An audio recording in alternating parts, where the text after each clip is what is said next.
My name is Michael Carter. I'm 44 years old. And exactly 3 months ago, my wife looked me straight in the eyes, with tears I now know were fake, and told me I was selfish for wanting to keep the money I worked so hard for while her mother was supposedly dying.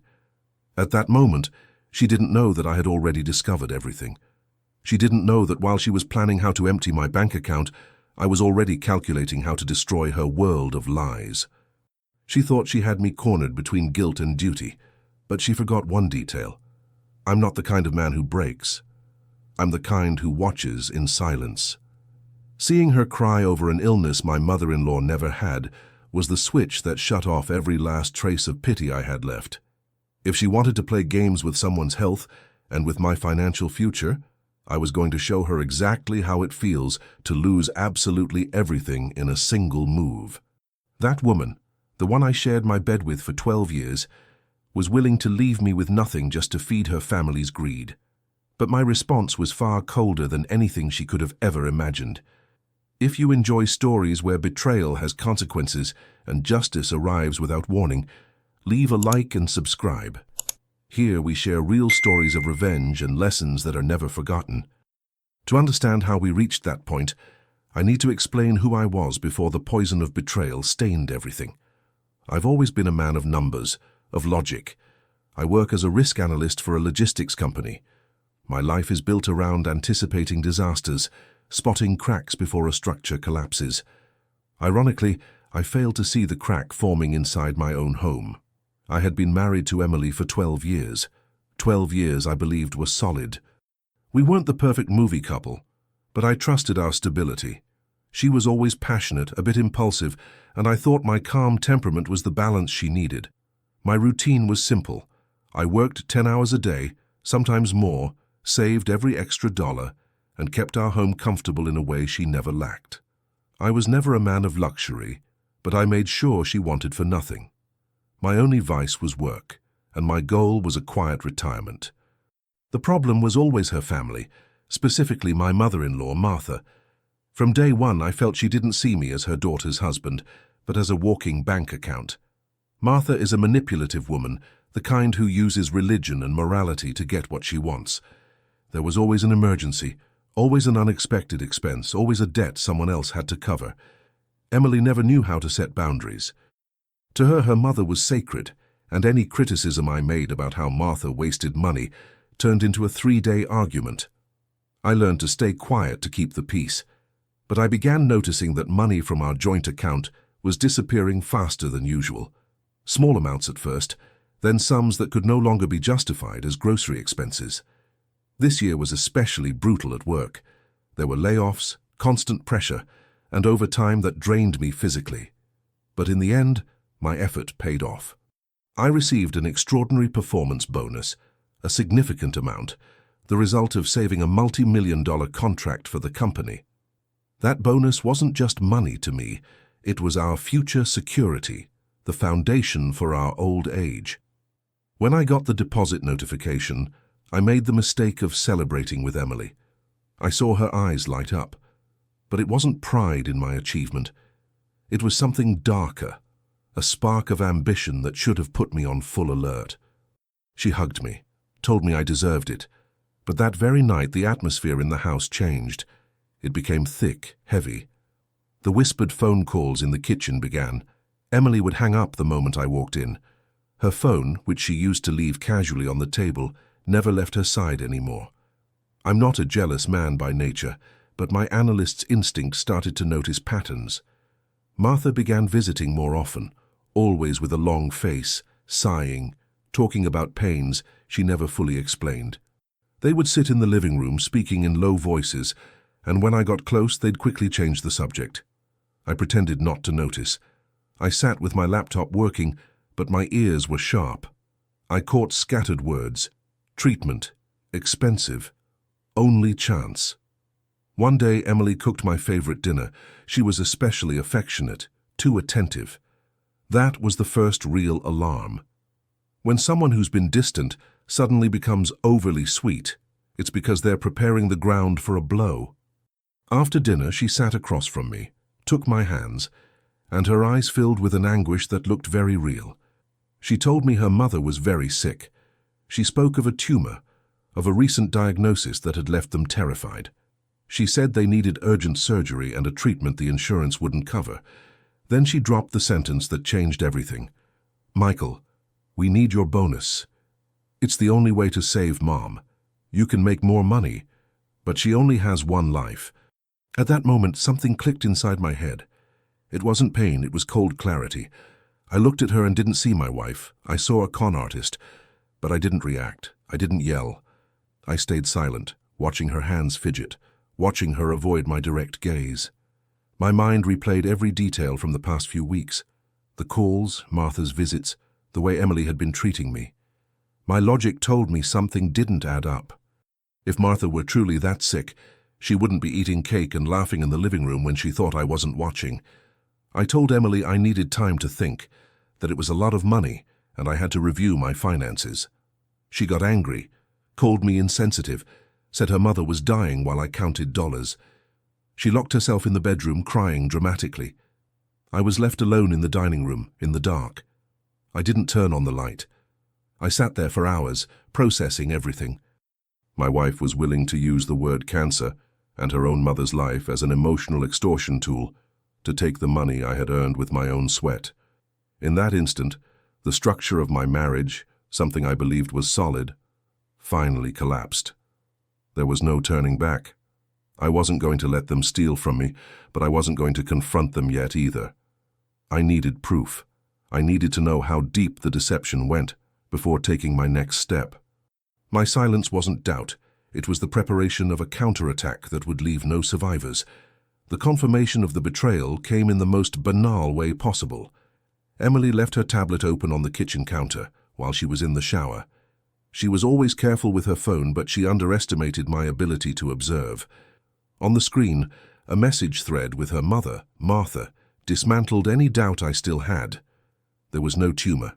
There was no urgent surgery.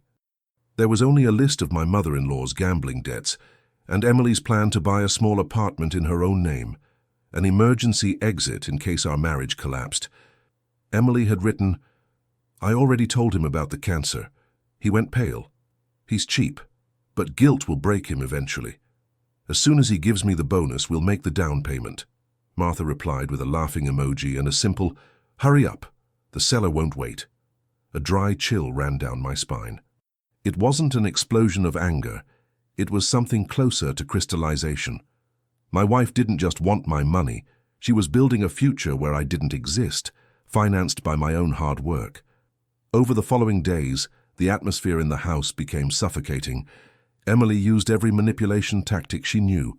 She ignored me at breakfast, cried silently while watching TV, and at night she pulled away from me in bed, as if my presence disgusted her.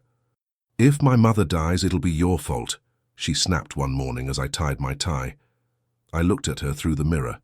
Her eyes were dry, even though her voice trembled with an award-worthy performance. I said nothing.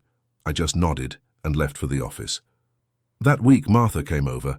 She staged a weakness attack right in front of me. She leaned against the doorframe, breathing heavily, asking for a glass of water with one hand on her chest. I helped her sit down, noticing the firmness of her freshly painted nails and the glow of health in her skin that makeup couldn't fully hide. Emily walked into the room and shot me a look of pure hatred. "Look at her, Michael. Are you really going to be this inhuman?" she asked. I put on my best face of doubt of a cornered man. I told them I was waiting for the bank to release the funds, that it was a large amount and the controls were strict.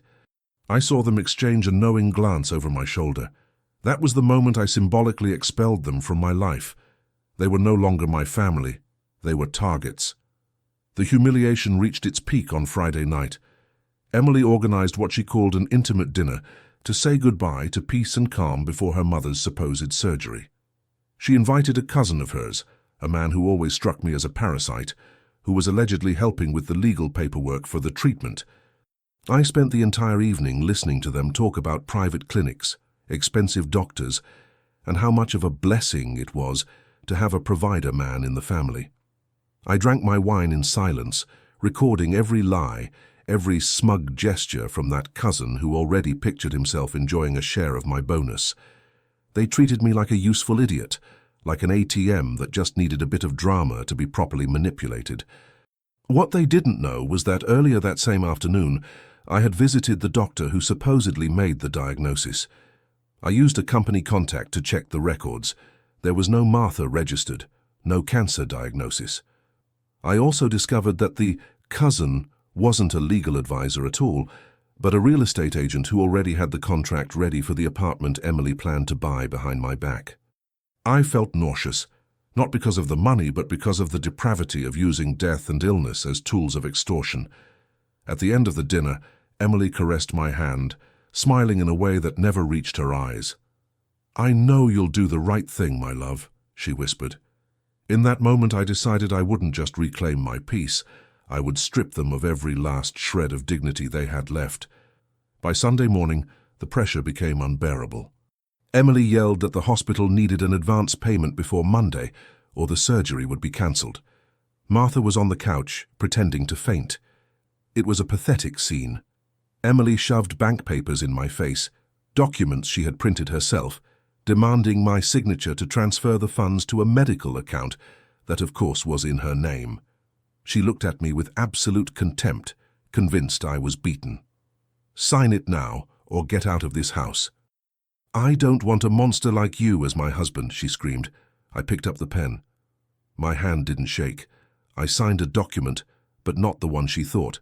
In my mind, she was already out of my house, out of my account, and out of my future. The physical eviction was only a matter of time. That night, while she slept with the satisfaction of a thief who believes she succeeded, I packed a small bag with my essential documents and a few belongings. I wasn't leaving, I was removing her, but the strike had to be legally flawless. I looked at her for a moment before leaving the bedroom. I wondered when the woman I loved had turned into this empty, predatory person. I found no answer, and honestly, I no longer cared. The man she thought she knew, the predictable, obedient risk analyst, was dead. In his place stood someone who understood that the only real justice is the one you build yourself, with patience and cold precision. I stepped into the hallway, closed the door without a sound, and walked down the stairs. The game was just beginning. On Monday morning, I didn't go to the office. I headed to a law firm downtown, far from the places Emily usually frequented. I met with a lawyer specializing in fraud and family law, a man named Julian Brooks, known for being a shark in the water. I laid everything out on the table, screenshots from the tablet, records from the doctor who never existed, emails from the real estate agent, and bank statements showing the steady drip of money flowing into my mother-in-law's accounts. Julian reviewed the documents with a calm that gave me confidence. He told me that what Emily and her mother were doing wasn't just moral betrayal. It was attempted fraud and misappropriation of marital assets. My plan wasn't simply to get a divorce. That would have been too easy. I wanted them to feel the weight of their own greed. The first step was protecting the bonus. I never signed the transfer Emily shoved in my face. Instead, I signed a revocation of signature authority on our joint account and a private trust document. All the money they were so desperate to get was moved into a shielded account she would never be able to access. But for the plan to work, I had to keep pretending for a few more days. I had to let them believe they'd won, that the money was on its way, so they would make their final mistake. I went back home and told Emily the transfer was in process and would take 48 hours due to the amount. I watched her face light up with a satisfaction that was almost repulsive. That same afternoon, I overheard her on the phone with Martha. "It's done, Mom. The idiot fell for it. Tomorrow we're going to look at furniture for the apartment." Those words didn't hurt me. They fueled me. While they celebrated their imaginary victory, I was working with Julian to track every property and asset Martha had hidden over the years, using the money they'd siphoned from me little by little. We discovered that the sick mother-in-law owned a small rural property she'd never mentioned, bought with savings she supposedly didn't have. We also learned that the cousin real estate agent had a history of small scams. I was surrounded by low-level criminals who saw me as a gold mine. My patience became my greatest weapon. Every time Emily tried to kiss me or act like a loving wife, I felt a physical revulsion that I buried under a layer of professional indifference. I watched her move through the house, imagining where she'd place her new belongings, unaware that every step she took was leading her closer to a legal cliff. On Wednesday, the lawyer delivered the final piece of the puzzle. We had managed to obtain an audit order on the account, where Emily planned to receive the money. Because it was indirectly linked to our shared assets, any suspicious movement would be immediately frozen by the bank under suspicion of money laundering. Thanks to an anonymous report Julian had taken care of filing, the stage was set. I wasn't going to fight with shouting or drama. I was going to use the very system they tried to manipulate to trap them. On Thursday night, I invited Martha and the cousin to the house for a supposed celebration dinner, since the money would finally be available the next morning. It was a surreal evening. Martha acted as if she were on the brink of death, asking for help to walk, while drinking the most expensive wine from my cellar. Emily talked about the future, about how this trial had brought us closer as a couple. I nodded, smiled faintly, and counted the minutes. I knew it would be the last night they spent under my roof. Their arrogance was so overwhelming, they didn't even notice I hadn't taken a single bite. Before they left, I handed each of them a sealed envelope. I told them they were guarantee documents for the hospital, to be presented first thing Friday morning. In reality, they were legal notices of a fraud lawsuit and a restraining order that would take effect by midday. I asked them not to open the envelopes until they reached the hospital, for medical discretion. I saw greed flash in their eyes as they took them. They thought the world was in their hands. That night, I didn't sleep. I sat in my office, in absolute silence, watching the sun begin to rise. I didn't feel joy, but I felt a deep peace. Rebuilding my life wouldn't start with money, but with the removal of the parasites around me. I had spent years supporting people who were only waiting for me to fall so they could devour what was left. That ended today. At 7 in the morning, while Emily was still sleeping deeply, I closed my suitcase and left the house to meet the locksmiths and the legal team. The counterattack was underway, and there would be no mercy. At 8 in the morning, the silence of the house was shattered by the sound of the doorbell. It wasn't the hospital. It wasn't a courier. It was Julian Brooks, my lawyer, accompanied by 2 court officers and a locksmith. Emily came down the stairs in a robe, her hair messy, that same look of superiority still clinging to her face. "What is this, Michael?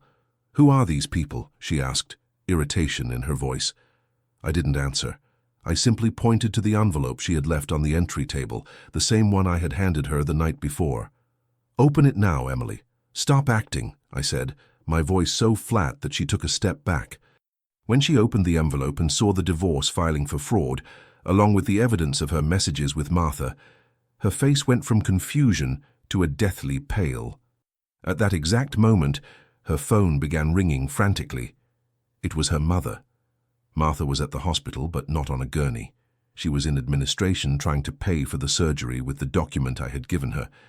The hospital administrator had just informed her that the document was not a bank transfer, but a court summons for attempted fraud, and a notice that all of her bank accounts, where she had been hiding the money she stole from me, were being provisionally frozen by court order. Emily tried to scream. She tried to lunge at me, calling me a traitor, saying I couldn't do this to her family. But the officers stepped in. With a coldness that surprised even me, I handed her a black trash bag. "You have 15 minutes to take the essentials. Everything else stays until the court inventory is complete. This house is my separate property, bought before the marriage, and you no longer have any right to be here," I told her.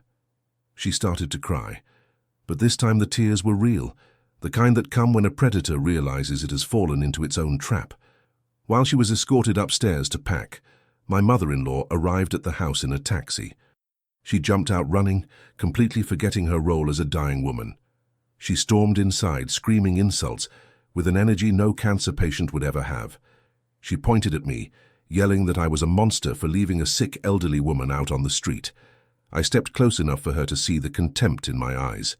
"Martha, you've miraculously recovered on the way here," I said with sharp irony. "Not only is there no bonus, but my lawyer has already filed charges over the gambling debts you paid with my money. I hope the apartment you plan to buy has room for both of you on the street, because you're not coming back here." The most satisfying moment came when the cousin, The real estate agent arrived 10 minutes later, thinking he was there to pick up his commission check. When he saw the patrol cars and Emily walking out with a plastic bag and a face destroyed by tears, he tried to turn around and run. But Julian was faster and handed him his own notice. He was being investigated as an accomplice in a marital asset fraud scheme. The web of lies they had so carefully woven was collapsing piece by piece, and they were turning on each other, desperate to save their own skin. Emily stopped at the door, looked at me with hatred and said, "No one will ever love you, Michael. You're an ice machine." I smiled. It was the first time I had smiled in weeks. "I'd rather be an ice machine than the idiot who supported you and your criminal mother." "Enjoy your new life," I replied. The locksmith began changing the front door's locks before their taxi even finished turning the corner. I stood on the porch, watching them disappear. There was no heroic triumph, just the execution of a logical plan. I went back into my house, now silent, and poured myself a glass of water. The bonus was still in my account. My home was mine again, and the parasites had been removed. I had exposed their depravity to the authorities and to their own accomplices. Justice doesn't fall from the sky. It's something you design with surgical precision. They thought my intelligence was there to serve them. In reality, it was only waiting for the right moment to turn against them. Betrayal has a price, and I made sure they paid it with interest. The legal process was long, but the outcome was definitive. Emily and her mother tried to counter-sue, claiming cruelty and abandonment, but the evidence I had gathered was a concrete wall their lies crashed into again and again. The judge not only dismissed their claims, but, based on the records of the fabricated illness and the attempted diversion of funds, ruled Emily guilty of civil fraud. She didn't receive a single cent from the bonus, from my savings, or from the house. She ended up living in her mother's small apartment, the place she despised, burdened with the debts I refused to keep financing. Sometimes I wonder if anything real ever existed during those 12 years. But the answer no longer keeps me up at night. I've learned that loyalty is a concept many people use only when it suits them, and that family isn't always the one that shares your blood or your last name. Sometimes, family is simply the enemy sleeping in the next room. Today my house is empty, but for the first time in a long while the air feels clean. There are no whispers in the kitchen, no manipulation hanging in the air, no huge people's debts weighing on my shoulders. My mother-in-law, of course, stopped pretending to be sick the moment she realized there was no more money to squeeze out. The cousin lost his real estate license after Julian's investigation. They devoured each other, blaming one another for the collapse of their plan. It's curious how complicity turns into poison when the loot disappears. I've continued with my life, the same routine as always, but with a clarity of mind that's priceless. I've refocused on my work, on my numbers, on that logic that never betrays me. Many people criticize me. They say I was too cold, that I should have forgiven her, that at the end of the day she was my wife. To them I say this: forgiveness without remorse is just an invitation to be stabbed again. I didn't seek revenge for pleasure. I sought justice for survival. You can't heal a body without first removing the tumor, and they were a cancer slowly consuming me. Now when I look back, I don't feel hatred or resentment. I feel the satisfaction of someone who did what had to be done. Sometimes the best revenge isn't revenge at all. It's watching life collect its debts. It's letting people be exactly who they are and suffer the consequences of their own decisions. I didn't destroy them. They destroyed themselves the day they decided my effort and my love were assets to be traded for a stack of cash. I simply handed them the mirror, where they were forced to face their own misery. If this story hit you as hard as it was for me to live it, leave a like and tell me in the comments what you would have done. And if you're not subscribed yet, turn on the bell so you don't miss the next stories.